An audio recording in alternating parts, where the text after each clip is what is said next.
Hello. आज हम लोग बात करने जा रहे हैं एक ज्योग्राफी का और कुछ टॉपिक जिसको शॉर्ट में निपटाएंगे रिवीजन क्लास के रूप में। ठीक, तो आज हम लोग बात करेंगे पर्वत, पठार, नदी और मिट्टी और फसल से रिलेटेड जितना भी सारा पॉइंट है उसको क्विक रिवीजन करेंगे, यानी जल्दीबाजी में देखने का प्रयास करेंगे इससे क्या क्या प्रश्न उठाते हैं। ठीक है, और इसके बाद हम एक सबसे बेहतरीन वीडियो ला रहे हैं प्रीपोजिशन का, और वो आप लोग देख लीजिएगा, एग्जाम में बहुत हेल्पफुल रहेगा। लगभग उसमें 100 क्वेश्चन रहेगा। ठीक है, तो चलिए शुरू करते हैं। सबसे पहले देखते हैं पर्वत। पर्वत जो होता है 3 तरह के होता है, कोई कोई किताब में 3 भी रहता है, कोई कोई किताब में 4 भी रहता है। एक होता है ब्लॉक माउंटेन। ब्लॉक माउंटेन के मतलब होता है कि यदि कोई ये अगर मान के चलो ये ज़मीन है, अगर इसके बीच का टुकड़ा नीचे चला जाए या ऊपर उठ जाए तो इससे एक तरह का पर्वत का निर्माण होता है। इसी को ब्लॉक माउंटेन के नाम से जानते हैं। ठीक ना, तो जो ब्लॉक माउंटेन होता है इसमें सबसे फेमस होता है ये सब जितना भी पश्चिमी घाट और पूर्वी घाट ये सब होता है ना, तो वो फेमस होता है। ठीक है, एक होता है अवशिष्ट पर्वत। अवशिष्ट पर्वत क्या होता है, यदि कोई पर्वत के चट्टान मतलब जो ऊपरी परत होता है टूट फूट कर एक नया पर्वत के निर्माण करता है, उसी को अवशिष्ट पर्वत कहते हैं। जैसे कि मान के चलिए अरावली जो है, अरावली एक किस प्रकार के पर्वत का उदाहरण माना जाता, तो इसी का उदाहरण माना जाता अवशिष्ट के। ठीक, इसके बाद एक होता है संचित। संचित के मतलब जब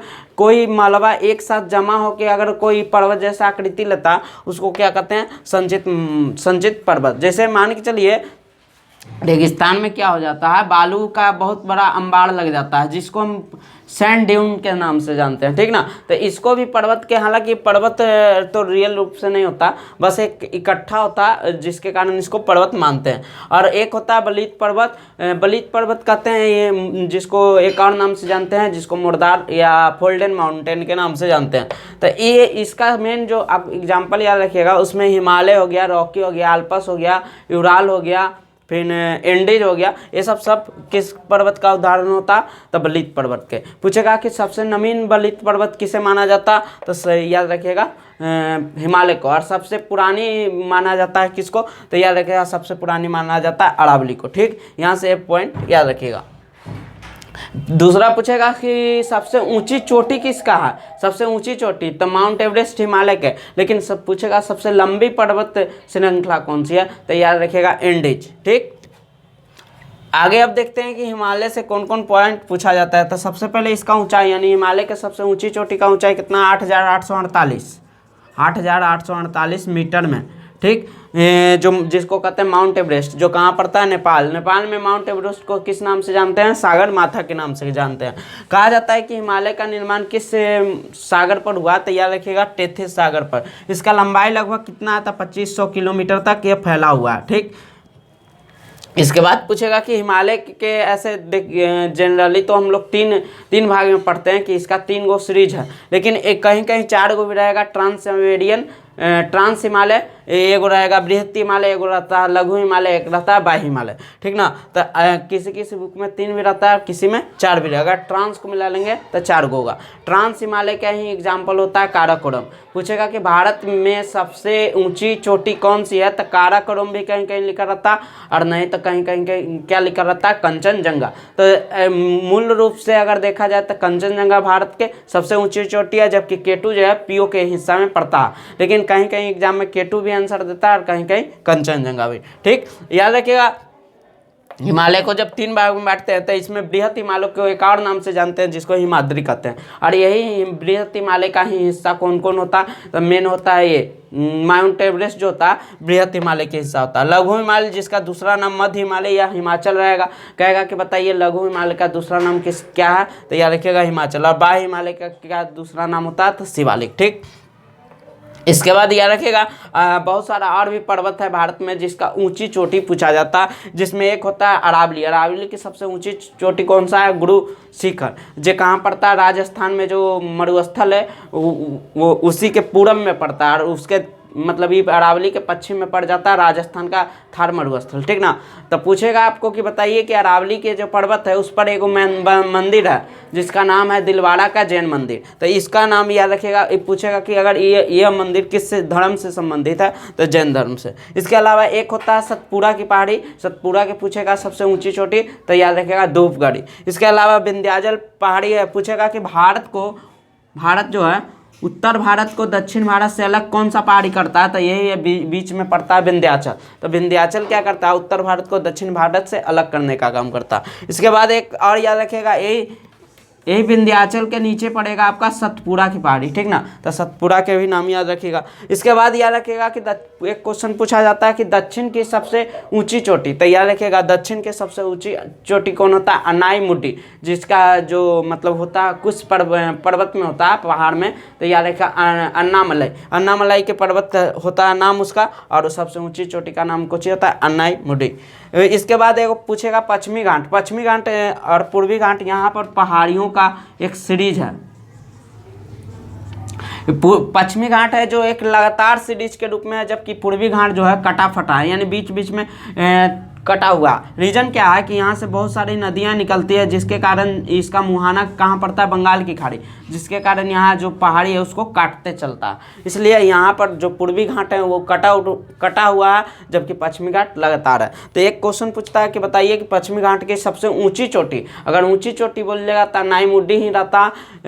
और पूछेगा कि पश्चिमी घाट का दूसरा नाम क्या है, तो इसी को सह्याद्री के नाम से जाना जाता है। एक बात याद रखिएगा, हिमाद्री और सह्याद्री में अंतर होता है। हिमाद्री होता है हिमालय के, बृहत हिमालय का दूसरा नाम, और जबकि सह्याद्री किसका नाम होता है, तो सह्याद्री होता है पश्चिमी घाट। इसके अलावा पूर्वी घाट के कहीं कहीं महेंद्रगिरी भी देता है, नहीं तो जियान गाड़ा भी देता है, लेकिन सबसे फेमस जो नाम होता है वो महेंद्रगिरी सबसे ऊंची चोटी माना जाता है। और याद रखिएगा पश्चिमी घाट और पूर्वी घाट के मिलन स्थल को क्या कहते हैं, नीलगिरी के पहाड़ी। इसके नीचे एक पड़ता है पहाड़ी जिसका नाम है इलायची की पहाड़ी, जिसको कार्डमम हिल के नाम से जानते हैं, जो केरल में पड़ता है, ठीक है।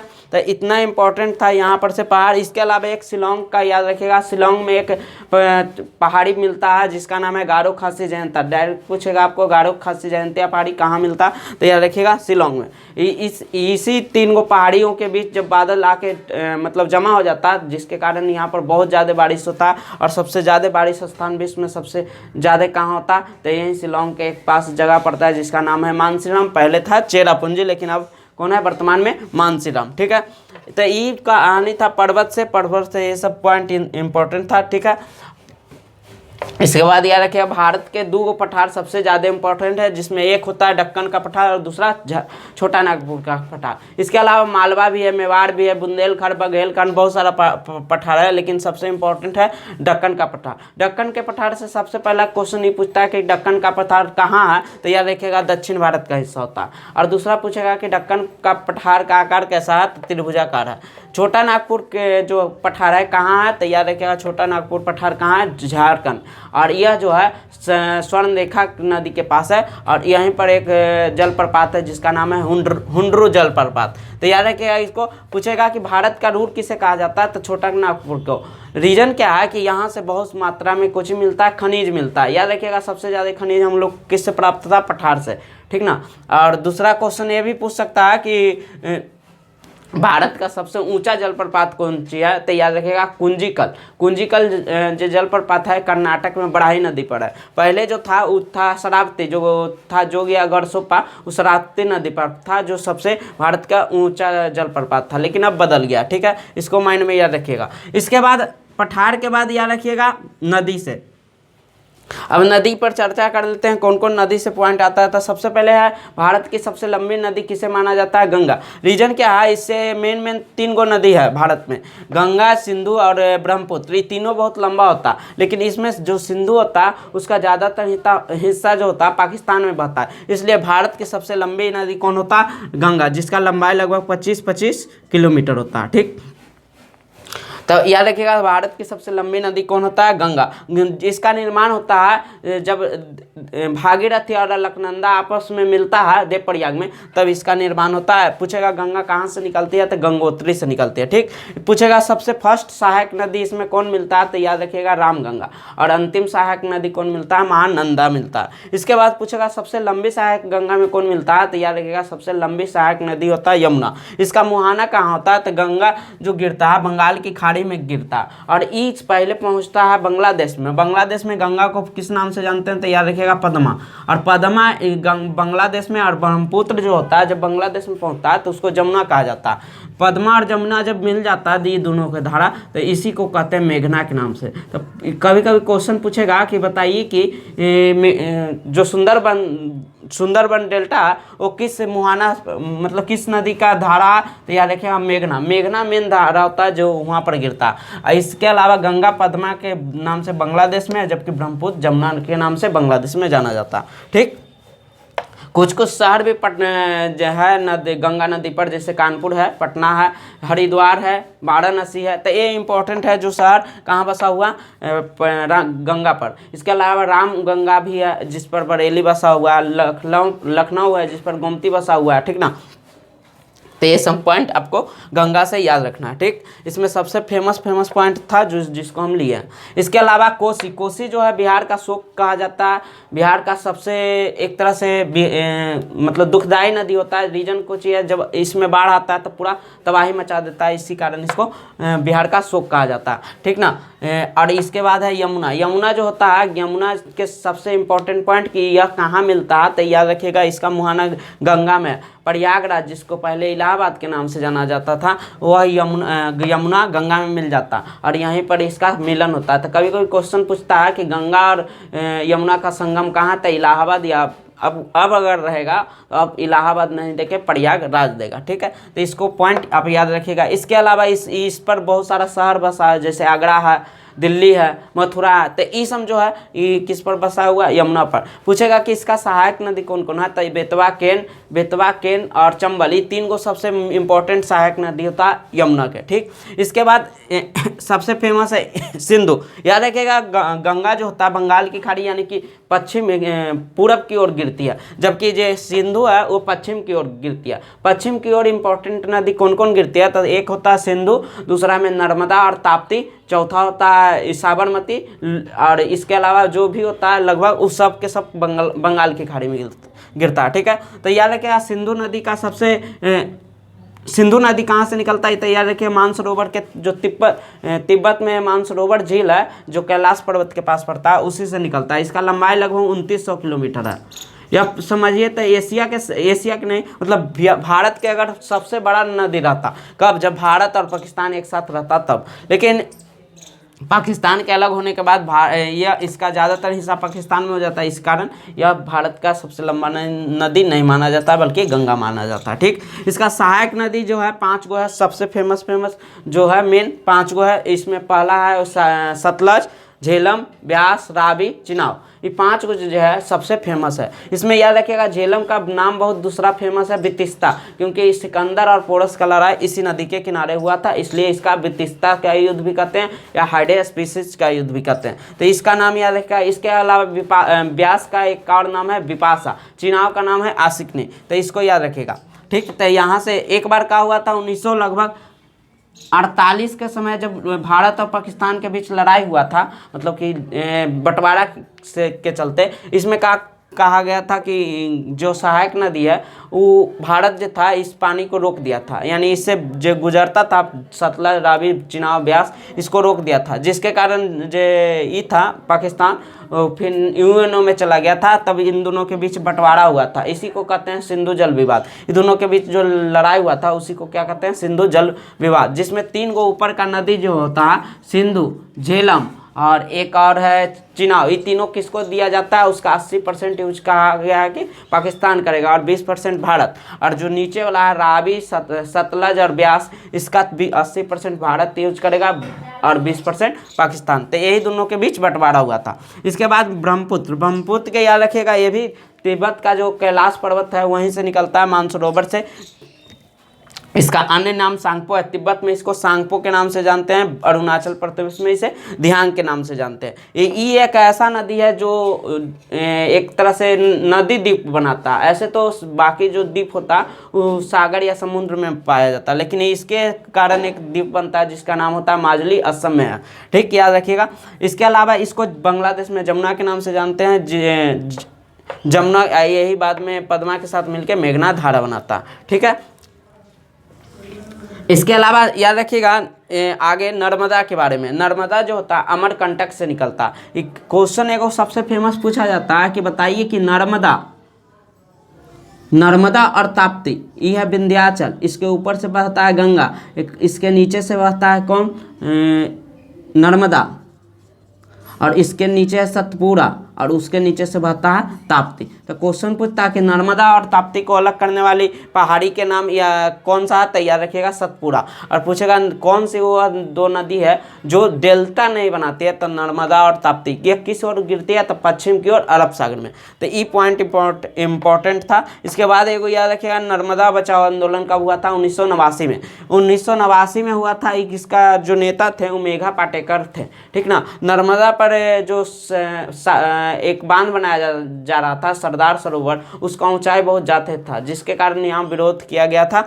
जो रीजन क्या था कि जब कहीं पर बहुत बड़ा डैम बनाया जाता है तो वहाँ पर भूकंप आने की भी संभावना बहुत रहता है, और प्लस में महामारी, चूँकि पानी जमा होता है जिसके कारण वहाँ पर बीमारी फैलने का भी बहुत डर रहता है। इसको लेकर बहुत ज़्यादा विरोध किया गया था। इसी को कहा गया था नर्मदा बचाओ आंदोलन। इसके नेता थे मेघा पाटेकर। ठीक, और पूछेगा कि किस बांध से संबंधित है, तो सरदार सरोवर बांध। ठीक, इसके अलावा ताप्ती बता दिए कि नर्मदा और ताप्ती को अलग करने वाली सतपुरा। पूछेगा ताप्ती कहाँ पर गिरती है, तो अरब सागर में।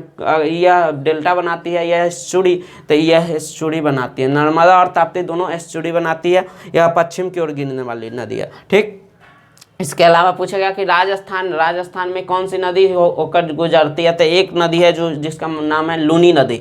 इसके अलावा साबरमती इसलिए फेमस है क्योंकि यह भी अरब सागर में गिरती है, और यह जो है साबरमती अहमदाबाद में के किनारे स्थित है। ठीक ना।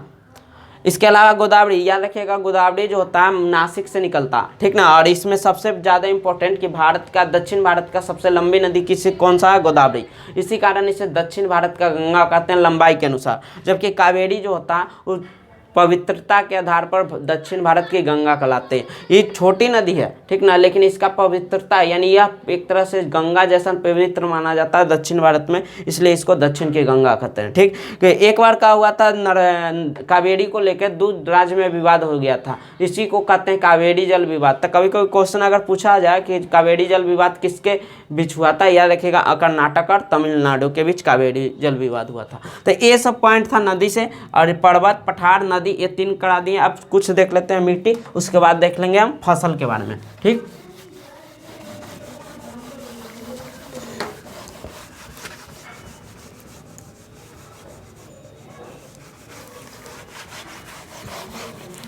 अब देखिए मिट्टी जो होता है, वो एक क्वेश्चन मिट्टी से डायरेक्ट ऐसा पूछागा कि बताइए मिट्टी में जो जीवाश्म या जीवों के अवशेष पाया जाता है उसको क्या कहते हैं, तो याद रखिएगा ह्यूमस जो होता है, इससे यह होता है जीवों के अवशेष। ठीक, मिट्टी का अगला है कि मिट्टी पूछेगा कितना प्रकार के, तो नहीं पूछ सकता, लेकिन कौन कौन प्रकार होता और उससे क्वेश्चन कैसे आता है ये देख लेते हैं। तो पहला एक प्रकार होता है जलोढ़ मिट्टी, जिसको एल्यूवियल मिट्टी के नाम से जानते हैं, एल्यूवियल सॉइल। इसमें 2 तरह के सॉइल होता है, खादर और बांगर। जो नई जलोढ़ मिट्टी होता है उसको खादर कहते हैं, और पुरानी जलोढ़ मिट्टी को क्या कहते हैं, बांगर।